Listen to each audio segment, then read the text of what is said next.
produk apa sih yang kamu mau tawarkan? Nah, di situ kena. Di situ kena. Karena dia sudah bertanya. Kecuali kalau dia nggak bertanya, dia cuma bilang, udah deh saya nggak ada waktu. Itu beda lagi. Tapi dia bertanya, di situ saya tangkap. Saya tangkap Bang di situ. Saya langsung bikin janji sama dia. Saya bikin janji, akhirnya ketemu sama direksi. Akhirnya ada 4 bank bergabung buat menjual produk ini buat bos ini.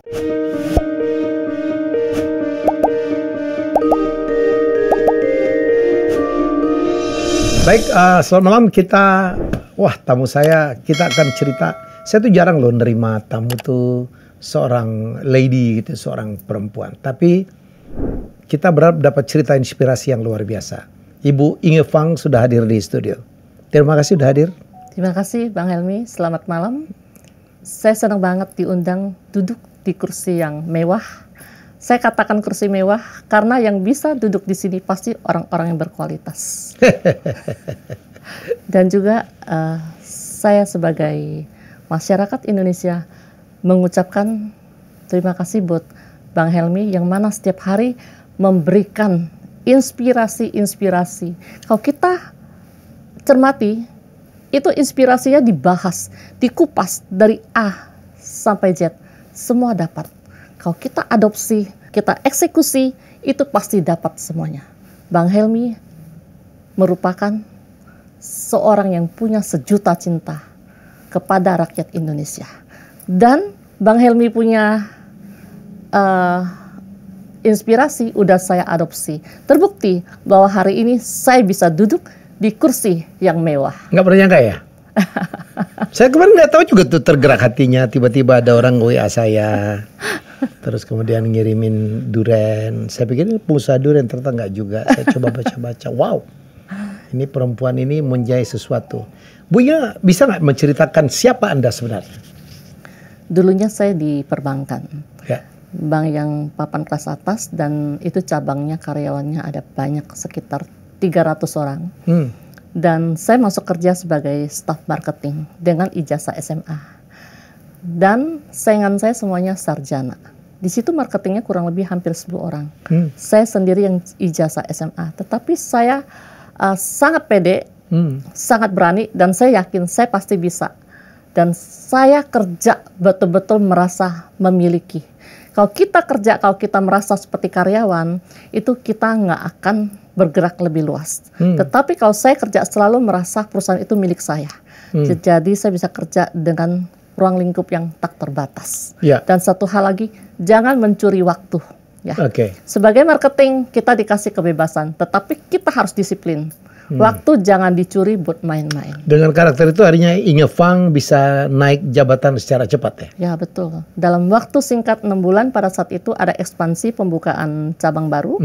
Dan pimpinan saya menobatkan saya sebagai wakil pimpinan di cabang baru tersebut. Wakil pimpinan cabang? Wakil pimpinan ya. Dengan background hanya tamat SMA? Tamat SMA. Tetapi setelah itu saya sambung lagi, lanjut lagi kuliah. Iya, kuliah lagi. Oke, terus? Mengalir terus? Ya, saya terus mengalir terus sebagai wakil pimpinan. Ada satu cerita Bang, yang belum pernah saya ceritakan ke siapapun. Jadi pada saat saya jadi wakil pimpinan, saya disuruh pimpinan saya untuk mengantar dokumen untuk ditandatangani oleh Bapak Laksamana Soekardi. Ya.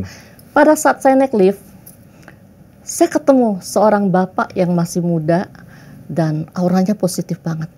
Dan kelihatan banget itu bos. Saya langsung keluarkan tangan saya salaman. Saya mengenalkan diri saya dan juga saya sebut saya stafnya Bapak. Dan dia hanya bertanya satu kata, di cabang mana? Itu aja. Besoknya dia datang. Dia datang, semua karyawan yang lain nggak kenal dia siapa. Tetapi saya kenal, saya sambut. Dia hanya bertanya 2 hal. Kenapa tong sampah ditaruh di tempat yang nggak tepat? Sedangkan kita punya bank yang begitu megah dan ruangan ini begitu luks, kamu kotorkan dengan 1 buah sampah. Dan satu hal lagi, dia lari ke gudang. Saya sendiri aja udah 3 bulan di situ, nggak pernah ke gudang. Dia lihat ke gudang. Bagaimana kalian bisa kerja dengan baik? Gudangnya aja berantakan. Tolong dibereskan, saya akan segera datang. Sibuk semua sibuk dan bertanya siapa. Saya kasih tahu, dia adalah Bapak James Riyadi. Pak James langsung? Akhirnya semua sibuk merapikan meja, apa semua dirapikan. Tetapi ditunggu, tidak kunjung datang. Beliaunya? Ya, tetapi walaupun hanya mengucapkan 2 kata, itu sangat berkesan. Sangat berkesan, dan itu juga sebagai buat kita untuk menjaga kebersihan. Ya. Apa yang ada yang Ibu ingat dapat dari perjumpaan dengan seorang James Riyadi? Wah, itu satu aura positif dan sangat wibawa. Dia tidak banyak berbicara, tetapi dia berbicara 1 kata aja, menegur aja, rasanya udah gemeteran. Ya. Apa demikian berkesan atau touching pertemuan dengan Pak James? Very touching. Anda mendapatkan sesuatu yang very touching, shocking gitu? Ya, shock and very touching. Karena dia memberikan kesan yang sangat positif. Dia tidak bawel, tidak banyak tanya ini itu, hanya bertanya 2 kata aja, masalah sampah dan masalah gudang. Itu aja. Lucu juga ya. Iya. Jadi kantor boleh rapi ya, tapi gudang bisa berantakan tuh. Betul. Kalau saya dulu kalau gitu kunjungan mana waktu saya di TVRI, yang saya datangi pertama tiap kantor toiletnya. Oh, toilet juga ya. Kalau toiletnya nggak rapi, kotor, saya tahu bahwa kantornya tidak rapi. Iya. Terus lanjut. Iya, akhirnya saya sempat jadi wakil pimpinan sekitar 3 tahun ya. Saya kira udah cukup, saya kerja dengan maksimal. Dan kalau saya kerja di bank yang besar, kalau saya berhasil, itu yang berhasil banknya. Karena saya membawa bendera bank yang besar. Bukan saya yang berhasil. Tetapi kalau saya kerja di bank yang kecil, kalau bank itu berhasil, berarti saya yang berhasil.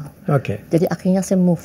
Saya coba lamar kerja di bank yang baru grow. Tetapi itu grup yang besar. Diterima bang. Diterima, ditaruh di jantungnya tempat bisnis perputaran uang. Yaitu di Glodok Plaza. Ya. Di situ saya mulai masuk. Saya harus analisa dulu bang, analisa ekstern dan intern. Ekstern saya melihat itu di situ bank berjamur, dari bank papan atas sampai bank menengah. Ada 35 bank kalau nggak salah. Ya. Sedangkan saya kuliah, dosen saya mengatakan kalau kita manusia bisa mengenal satu produk, misalkan contoh obat sakit kepala, hanya bisa mengenal 7 jenis saja, kayak Paramek, Panadol, Wodrek gitu ya, 7 aja. Sedangkan ini bank 35. Bagaimana saya bisa menggeser positioning mereka? Saya masuk ke dalam 7 tangga ini. Jadi mereka harus mengenal saya. Itu PR buat saya. Dan kedua, di sana kita harus cari dia punya kepala naga. Kepala naganya siapa? Pasti sudah dipegang sama orang. Saya nggak perlu pegang kepalanya. Saya pegang buntutnya aja saya cukup. Ya. Dan analisa intern saya pun harus tahu keunggulan produk apa dari tempat saya. Apakah produk saya bisa bersaing dengan produk bank-bank lain? Yaitu bank. Kepala naga itu apa maksudnya ya? Apa informal leadernya di situ? Ya, orang yang berpengaruh. Jadi kalau misalkan orang berpengaruh, kita mengharapkan dia bisa rekomendasikan lagi ke teman-teman lainnya. Ya. Cara pendekatan Ibu kayak apa ya? Pendekatan saya, pasti saya ajak ketemuan, bertemu, kita lobby, nyantai, ngopi, makan, dan sebagainya. Dan walaupun ditolak, kita terus ajak dia makan, datangin ke kantornya, ajak dia ngobrol. Dia hobinya apa, kita ngobrolnya apa. Kita harus tahu dulu hobi dia apa. Dipelajarin dulu ya? Dipelajarin dulu, nggak sembarangan. Do your research. Iya. Dan pakai nyogok sekretaris juga, Pak? Supaya dikasih waktu. Dan setelah 3 bulan itu cukup booming ya. Cukup booming. Dan banknya saya cukup terkenal di daerah Glodok Plaza. Ya. Ini nasabah saya yang masih ingat saya ucapkan terima kasih ya atas dukungannya. Dan terima kasih juga kepada para direksi dan para komisaris yang udah memberikan saya posisi yang baik. Makasih. Dan karir Anda tidak berhenti sampai di situ? Oh enggak dong Bang. Kemudian Anda lompat? Nih Bang, saya ada cerita satu lagi. Waktu itu saya masih kecil ya, 20 lebih dan sambil kuliah. saya ditantang sama direksi saya. Ingat, kamu bisa dapetin perusahaan itu nggak? Ada di Glodok. Saya orang yang nggak boleh ditantang. Saya orang nggak boleh ditantang. Kalau ditantang itu, saya tambah panas. Oke, kasih saya waktu. Saya datangin, tapi sebelumnya saya pelajarin dulu. Mukanya yang mana sih? Nah, saya intip-intip, pura-pura belanja, apa segala macam-macam di showroomnya. Oh ya, saya udah lihat orangnya. Dan saya banyak bertanya pada pegawainya, karakternya, hobinya, segala macam-macam. Udah. Kurang lebih 2 hari kemudian saya balik. Saya bilang, saya mau ketemu dengan Bapak. Security-nya bilang, kamu dari mana? Nah, saya kasih tahu dan dia kontak. Bapaknya bilang mungkin ya, bapaknya bilang aja nggak ada. Saya pulang lagi. Besok saya datang lagi. Jawabannya sama. 4 hari berturut-turut saya datang, jawabannya sama. Saya bilang ke Satpam, kamu kasih tahu bos kamu, saya mau ketemu 2 menit aja. Ya, dia mau terima atau nggak terima, dia mau terima atau tidak mau terima produk saya nggak apa-apa. Saya hanya mau say hello aja, kasih saya 2 menit. Akhirnya saya disuruh masuk. Buktinya ada di atas. Pada saat saya bicara, dia mau gini, Pak. Produk apa sih yang kamu mau tawarkan? Nah, di situ kena. Di situ kena. Karena dia sudah bertanya. Kecuali kalau dia nggak bertanya, dia cuma bilang, udah deh saya nggak ada waktu. Itu beda lagi. Tapi dia bertanya, di situ saya tangkap. Saya tangkap Bang di situ. Saya langsung bikin janji sama dia. Saya bikin janji, akhirnya ketemu sama direksi. Akhirnya ada 4 bank bergabung buat menjual produk ini buat bos ini. Bosnya pasti abang kenal. Saya sebut namanya ya. Siapa? Bapak Kuncoro. Oh. Ya, Pak Kuncoro, kalau lagi lihat podcast ini, terima kasih ya, saya Ingefang. Iya. Oke, dan saya kerja sambil kuliah, dan waktu itu asisten saya hanya 1, marketing saya. Jadi saya harus kerja sampai malam, kadang-kala saya pun nggak berangkat ke kampus. Saya mesti bikin proses proposal buat saya ajukan ke direksi. Karena makin cepat pencairan dana, saya punya target makin cepat juga. Karena tiap bulan kita ada target itu, tiap bulan kita meeting. Paham. Akhirnya termasuk saya sukses dan saya bisa bom daerah Glodok itu. Ya. Pada poin mana akhirnya Ibu memutuskan untuk menjadi seorang pengusaha yang mengantarkan kesuksesan Ibu? Oke, jadi gini Bang, setelah itu 5 tahun saya diadopsi lagi untuk menjadi direktur di salah satu bank juga, bank besar. Saya hanya 6 bulan aja dan saya berhenti karena saya melihat keluarga saya. Keluarga saya semuanya sudah mapan, semua usaha. Jadi saya lihat enak banget ya kalau usaha sendiri. Walaupun kecil, lebih enak usaha sendiri. Karena kita waktunya bebas, nggak terikat. Dan kita gajian kapan aja Bang, kalau usaha sendiri. Kalau kita kerja sama orang, sekalipun itu direktur ya, tetap aja saya gajiannya sebulan sekali. Dan sepertinya tendensi stresnya lebih tinggi. Akhirnya saya move, saya usaha sendiri. Yaitu di Bangka. Ya, di Bangka. Balik kampung? Ya, saya nggak balik kampung, tetap di Jakarta. Kantor di Jakarta. Oh, usahanya di Jakarta? Ya, kantor di Jakarta. Saya supply-nya ke Bangka. Tahun pertama saya sudah grow dan orang udah kenal. Tahun kedua saya udah cetak uang. Tahun ketiga saya pegang uang. Dan tahun keempat saya sudah beli properti seperti kantor dan apartemen, gudang, apa semua saya udah settle. Dan karyawan pun semua saya disiapkan karena saya mau ekspansi. Dan saya udah ketemu satu bos juga, suruh saya sign tanda tangan untuk saya memegang satu buah brand. Dan brand itu yang sekarang menjadi uang.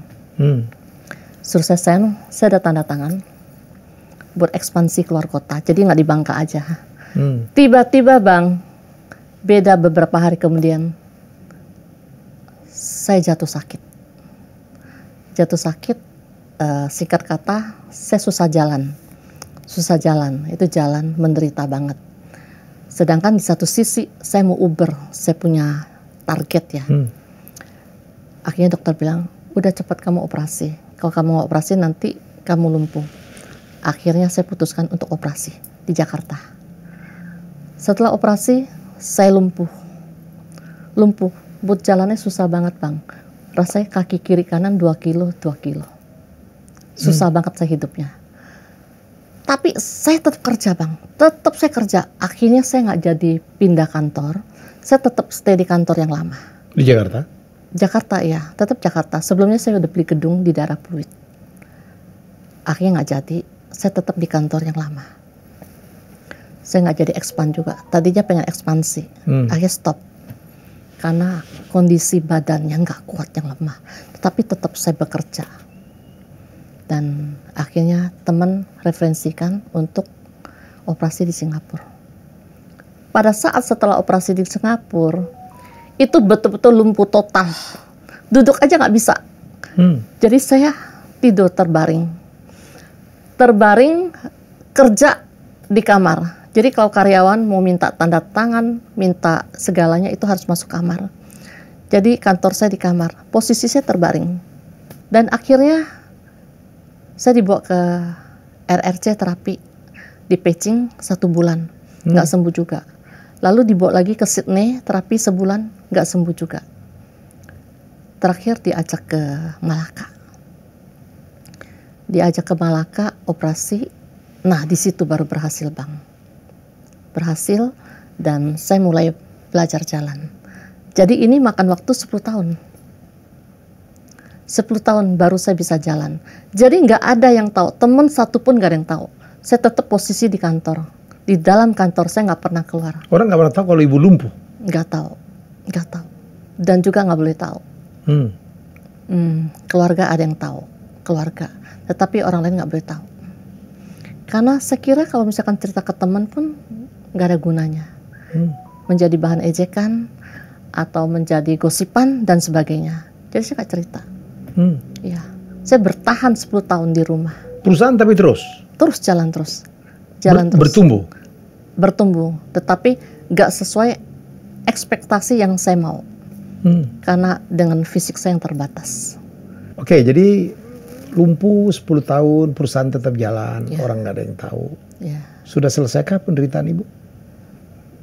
Sudah selesai kapan? Penderitaan ibu? Penderitaannya. Oh, sebentar Bang, saya ada satu cerita lagi. Pada saat operasi yang ketiga kali di Singapura itu saya ngalamin krisis. Jam 10 malam. Operasinya pada saat saya sadar jam 9 pagi, saya ingat. Jam 9 pagi itu saya pusing dan mata nggak bisa buka, tetapi ada yang jenguk. Dia sempat cerita, saya tahu itu jam 9. Terus? Jam 9. Dan malamnya, sore sekitar jam 5 saya mulai sadar, tapi itu menderita banget. Jam 10 itu saya kritis. Jam 10 saya kritis. Dan saya kasih tahu susternya, saya nggak kuat lagi. Saya udah nggak kuat, udah nggak bisa lagi. Sesakit apa sih Bu? Aduh Bang Helmi, sakit banget, ampun. Jadi pada saat itu saya udah nggak kuat lagi, saya udah lemah. Berbaring? Pada saat saya operasi, malamnya, siang jam 9 siang udah sadar, ya, udah sadar. Dan sorenya saya udah bisa buka mata, malam jam 10, itu saya kritis. Saya sempat ngomong, saya nggak kuat lagi. Saya hanya titip pesan ke bapaknya, tolong jaga anak kita baik-baik. Saya udah nggak kuat. Saya udah mau jalan. Saya cuma doa pada Tuhan. Udah pamit. Saya doa sama Tuhan, ampunin dosa saya. Dan saya nggak tahu apa-apa lagi Bang. Saya tahu-tahu bangun, saya di ICU. Saya di ICU. Dan setelah itu saya dikasih tahu bapaknya bahwa saya sempat koma. Saya nggak tahu berapa lama itu. Saya nggak lihat apa-apa. Saya hanya lihat putih aja. Tiba-tiba saya melihat kayak awan putih, tapi saya nggak lihat apa-apa. Udah, katanya saya udah masuk ke ICU. Bangun-bangun saya melihat semuanya, udah ada kabel, ada apa semuanya. Itu aja. Dan ya itu operasi ketiga kalinya Bang. Oke. Dan tadi Abang nanya kan berapa lama Kenapa Bang tadi? Setelah itu, kalau tanya berapa kali operasi Ibu? 4 kali operasi. 4 kali. Semua operasi besar ya? Operasi besar itu menyangkut antara. Oke. Akhirnya kan bisa sembuh ya? Sembuh. Saya dengar penderitaan Ibu tidak berhenti sampai di situ ya? Iya. Setelah sembuh, kira-kira 3 tahun lagi ya. 3 tahun lagi saya diserang lagi. Diserang lagi cancer. Sebelum cancer 2 kali tumor, tapi tumor jinak. Darah tenggorokan. Jadi saya bicara nih kadang agak capek. Ya. Karena waktu operasi katanya sih kena saraf ya. Saraf di leher. Jadi operasi di leher sama di daerah perut itu tumor jinak. Setelah itu nggak lama lagi kena cancer. Cancer stage 1, stadium 1. Cancer Dan apa? itu ganas. Ya saya kaget ya, pasti kaget. Pasti kaget. Tapi ya udahlah, tetap kita bersahabat. Berteman sama penyakit ya. Terus mau gimana? Mau nangis? Bukan solusi. Mau teriak? Bukan solusi. Ya udah terima aja, berteman aja. Jadi saya jalanin operasi dan kemo. Bukan kemo, sinar. Sinar 34 kali. Pada saat sinar juga saya tetap kerja. Lagi antri sinar pun saya tetap kerja. Bisnis jalan terus? Tetap harus jalan. Tetap jalan terus.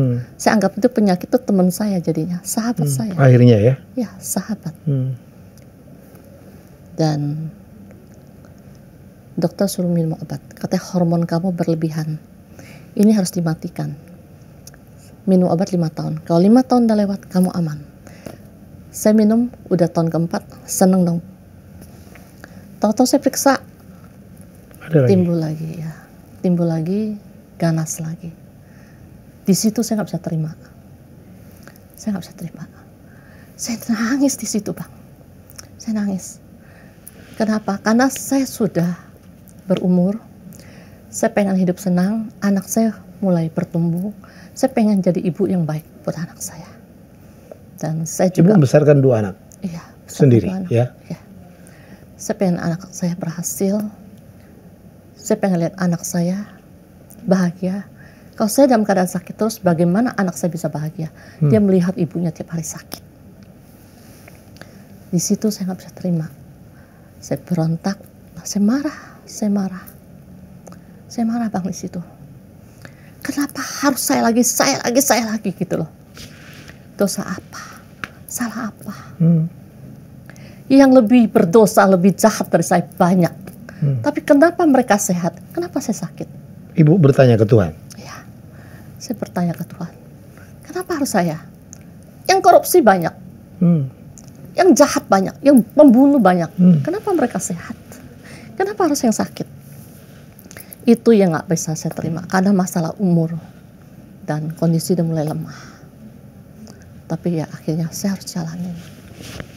Tetap saya harus jalanin. Saya harus bersahabat dengan mereka. Saya harus berdamai dengan mereka. Kalau kita sedih, kita stres, nanti imun kita turun. Tambah lagi nanti dia muncul. Jadi saya anggap mereka teman, sahabat saya. Biar mereka aman. Aman, damai.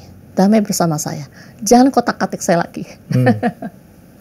Ya. Segitunya Ibu ya. Jadi Ibu seperti berdialog sama penyakit Ibu ya? Berdialog. Kadang saya bicara sendiri. Silakan Bu. Saya nerima, saya mendengarkan. Okay. Oh, this is very human. Ini yang justru yang orang harus tahu ya, bahwa ketabahan ya, kemudian penyakit diajak jadi teman berdamai ya kan. Tapi yang hebat Ibu tetap bisnis, tetap membesarkan 2 anak sendiri. Udah punya cucu pula? Berapa cucu Bu? Baru dapat ya. Wow. Ya. Happy dong Ibu ya? Iya. Ya, jadi saya sering dialog, sering bicara sendiri, benar. Ya. Karena kan sugesti ya. Bicara sendiri ya. Apalagi kalau lagi sakit, kumat, saya suruh dia sabar. Bukan suruh saya yang sabar, tapi saya suruh dia yang sabar. Sabar ya. Lama-lama itu bisa tenang. Ya. Bisa tenang. Ilmu sugesti itu lebih hebat dari obat apapun ya. Betul. Apa yang kita katakan, kita ucapkan, kita katakan itu didengar oleh telinga, dimasuk dalam roh dan juga dibawa alam sadar. Itu benar, Bang Helmi. Makanya saya senang banget ya dengar podcastnya Bang Helmy, itu membahas dari semua elemen dibahas, dari A sampai Z. Kalau kita betul-betul dengerin ya itu podcastnya Bang Helmy, itu semua kita dapat. Benar-benar kita dapat. Maka itu tiap hari saya dengerin, itu bagus banget. Kalau zaman dulu kalau kita mau denger, kita harus beli buku dulu. Beli buku di Gramet ya. Dan tentu ada uang juga. Dan beli buku kadang-kadang kita males bacanya. Kalau ini gratis. Dan juga dalam durasi menitnya nggak lama. Ya. Dan kita bisa dapat semuanya. Ini keren banget Bang Helmy. Iya. Terima kasih Bu. Ini saya pikir rahasia Tuhan ya. Saya nggak kenal Ibu. Ya, saya nggak kenal Ibu. Dan singkat sekali, Ibu WA saya, oke, ada Skype semacam terketuk. Saya bilang oke. Orang ini menarik untuk kita dengarkan. Hari ini saya menjadi saksi ya. Sangat worth it untuk dengarkan. Supaya orang di luar sana saya tahu ada yang sedang sakit, ada yang kena cancer, ada yang kena apalah, ada yang punya kemalangan, ada yang lagi nggak punya duit. Saya pikir ketabahan adalah hal nomor satu. Kita percaya ya Tuhan itu tidak akan pernah mencoba lebih daripada yang bisa ditanggung oleh umatnya. Betul.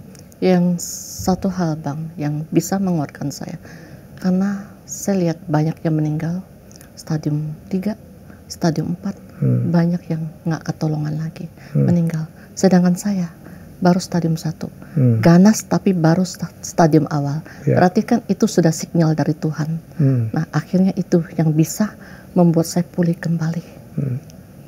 Dan terakhir, waktu COVID masuk Wuhan, saya merasakan perut saya nggak enak.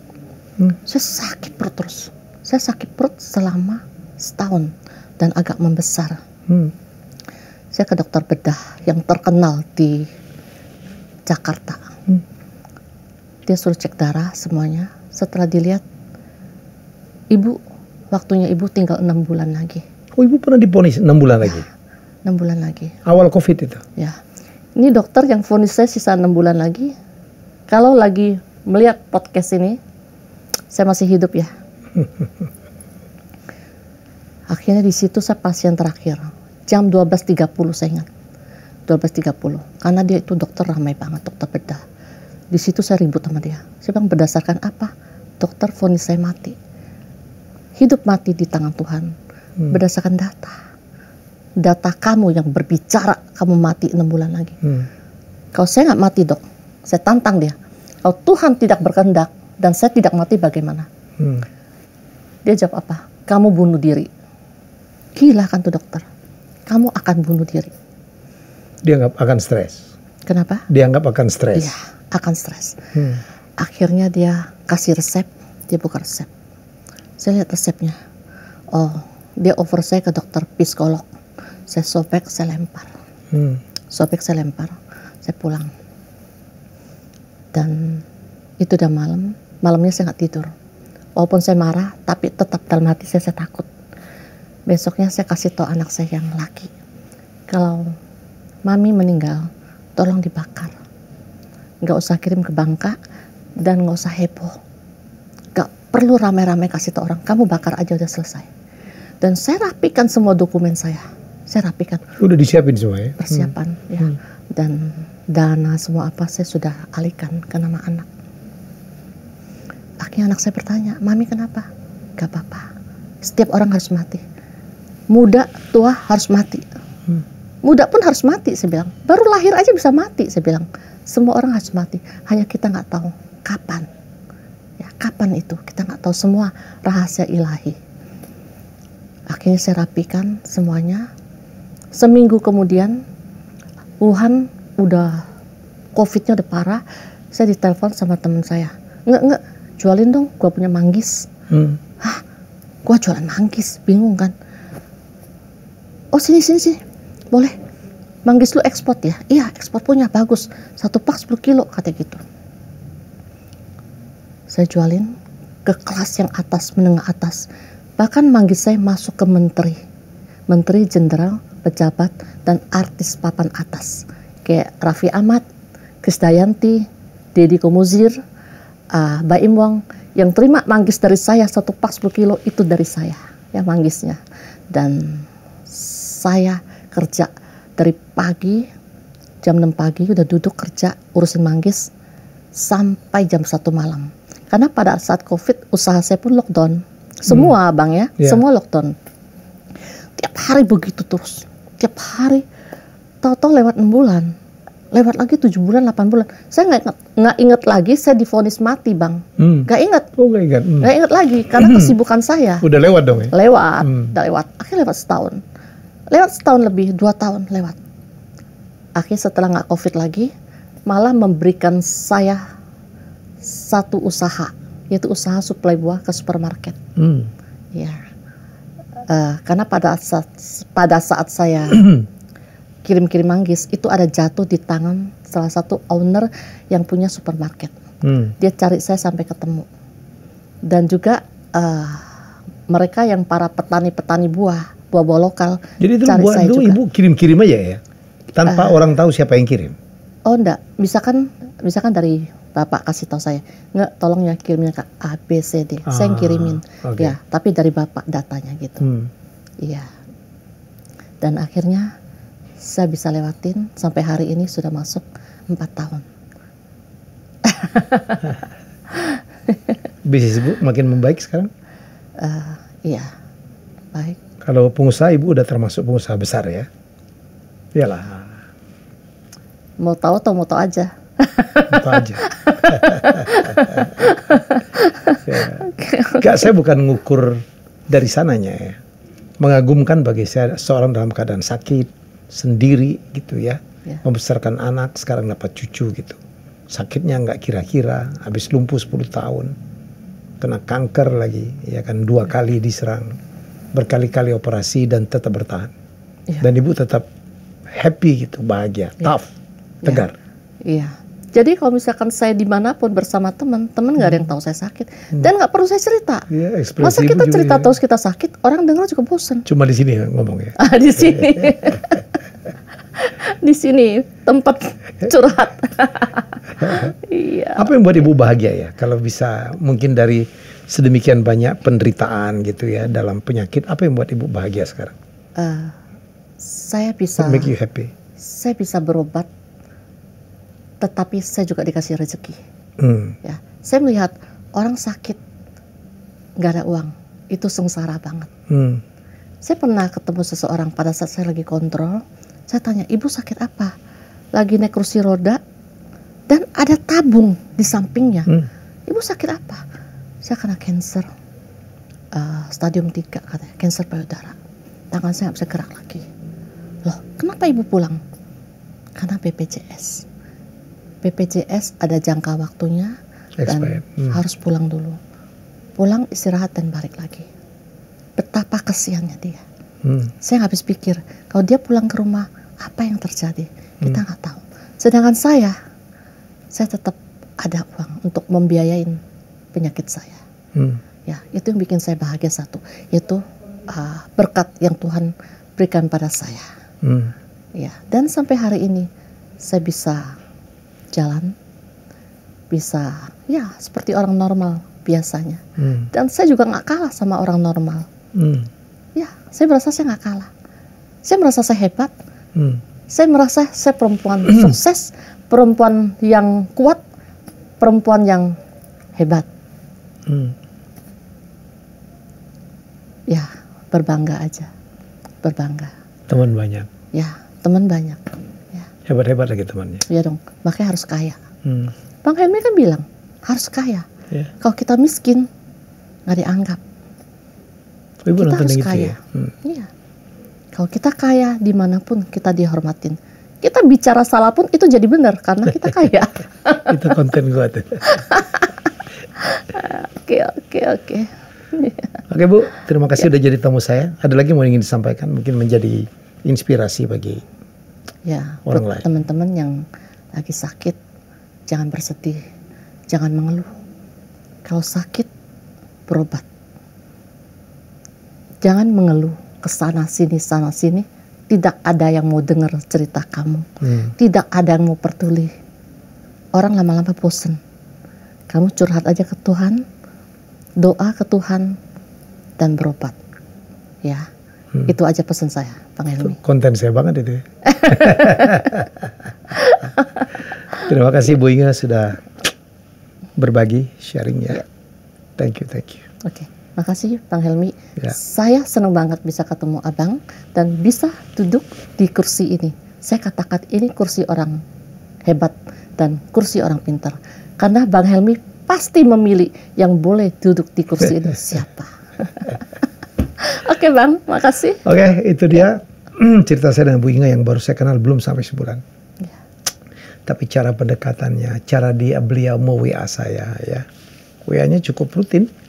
Kadang-kadang saya bilang ini siapa ini, tapi dia punya cara gitu buat kita perhatiin. Kan Abang yang ajar. Ya, kemudian dia kirimin saya durian, dia tunjukin Jim sudah terima. Oke. Gitu. Saya pikir orang ini mau minta endorse, enggak juga ternyata. Ya sampai akhirnya, wah dia ada cerita, enggak terlalu panjang tapi agak ya ini orang harus didengarkan oleh banyak orang untuk menjadi inspirasi. Semoga menjadi inspirasi untuk Anda yang sedang sakit, sedang tidak beruntung. Satu tadi, jangan banyak mengeluh. Kalau mau mengeluh, mengeluhlah kepada Tuhan.